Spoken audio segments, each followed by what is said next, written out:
সর্বশেষ যে ব্যক্তি জাহান্নাম থেকে মুক্তি লাভ করবে তাকে আল্লাহ পাক বলবেন, ফেরেশতাদেরকে বলবেন, ও আমার ফেরেশতারা, আমার এই বান্দাকে জান্নাত এবং জাহান্নামের মাঝখানে রেখে দাও। জান্নাত এবং জাহান্নামের মাঝখানে লোকটি যখন থাকার জায়গা পাবে, সে জান্নাতের দিকে তাকায়া দেখবে আর কাঁদতে থাকবে। আল্লাহ পাক জিজ্ঞেস করবেন, বান্দারে, যুগের পর যুগ ধরে জাহান্নামে কেঁদেছ, আমি রব্বুল আলামিন জাহান্নাম মাফ করে দিয়া জান্নাত জাহান্নামের মাঝখানে রেখে দিয়েছি, আযাব থেকে তো বেঁচে গেছো, এখন কান্দো কেন? লোকটি বলবে, রব্বুল আলামিন কান্দি এই কারণে, জাহান্নাম থেকে মাফ করেছো, তোমার শুকরিয়া আদায় করি। জান্নাত তো আমার কপালে নাই, কিসমতে নাই, কিন্তু জান্নাত আমি এখান থেকে দেখতে পাচ্ছি, জান্নাতের সুঘ্রাণ আমার নাকে আসতেছে, কপালে নাই যাওয়ার। আমি কাঁদি এই জন্য, তুমি যদি মেহেরবানি করে আমাকে জান্নাতের দরজার কাছে একটু দাঁড় করায় দিতা, প্রাণ ভরে তোমার জান্নাতের দৃশ্যটা একটু দেখতাম। আল্লাহ পাক তার আরজি পূরণ করবেন, বলবেন যাও, ফেরেশতাদের বলবেন এর জান্নাতের দরজার কাছে দাঁড় করায় দাও। জান্নাতের দরজার কাছে দাঁড়িয়ে লোকটি আবার কান্না শুরু করবে।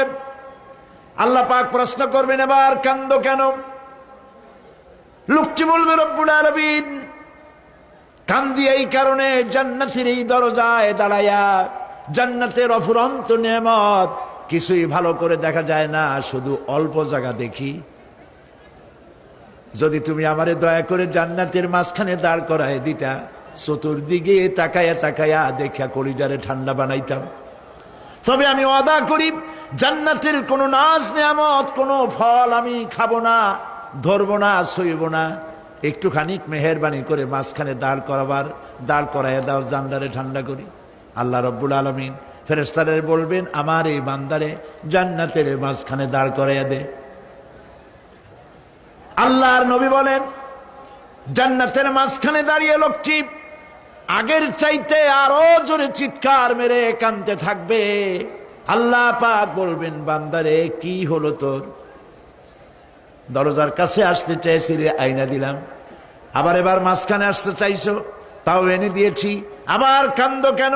লোকটি বলবে, রব্বুল আলামিন এবার কান্দি এই জন্যে, তুমি যখন দয়া করে একটিবার জান্নাতের মাঝখানে এনে আমাকে দাঁড় করায় দিয়েছো, তুমি রহমান রহিম গফুরুর রহিম, এই জান্নাত থেকে আবার আর বাইর করে দিও না। আল্লাহ রাব্বুল আলামিন বলবেন, ও আমার বান্দারে, আমার এই জান্নাত তোর খুব পছন্দ হয়েছে নাকি? লোকটি বলবে, রব্বুল আলামিন কলিজা ঠান্ডা হয়ে গেছে, ভাবতেও পারি না এই জান্নাত এত সুন্দর। আল্লাহ পাক বলবেন, বান্দারে এরকম একটি নয়, দুইটা নয়, তোর জন্য আমি 10টা জান্নাত এইরকম রিজার্ভ করে রাখছি। সুবহানাল্লাহ। আল্লাহ পাককে ভয় করে পৃথিবীর সমস্ত পাপ থেকে যারা নিজেকে রক্ষা করবে, আল্লাহ তাদের জন্য এই জান্নাত রেখে দিয়েছেন। সুবহানাল্লাহ। সেই জান্নাতের রিসিপশন আপনারা আন্দাজ করতে পারবেন না, রিসিপশন কারে কয়। কি এর প্রধানমন্ত্রী আর প্রেসিডেন্ট, 4-5টা পুলিশ আর আর্মি এসে একটা ফট করে সেলুট মারলো, বাস শেষ হয়ে গেল, এরকম না। জান্নাতীদেরকে রিসিপশন দেওয়া হবে। জান্নাতীরা যখন আল্লাহর হুকুমে জান্নাতের দিকে যেতে লাগবে, আর যখন জান্নাতের কাছে চলে যাবে, আল্লাহ রাব্বুল আলামিন শোনায় দিচ্ছেন, হাত্তা ইযা জাউহা ফুতিহাত আবওয়াবুহা ওয়া ক্বালা লাহুম খাজানাতুহা সালামুন আলাইকুম তিবতুম ফাদখুলুহা খালিদিন। সুবহানাল্লাহ। জান্নাতীরা যখন জান্নাতে প্রবেশ করার দরজার মুখোমুখি হবে, দ্বার রক্ষীগণ তখন বলবে, সালামুন আলাইকুম, আল্লাহর শান্তি তোমাদের উপরে বর্ষিত হোক। সুবহানাল্লাহ।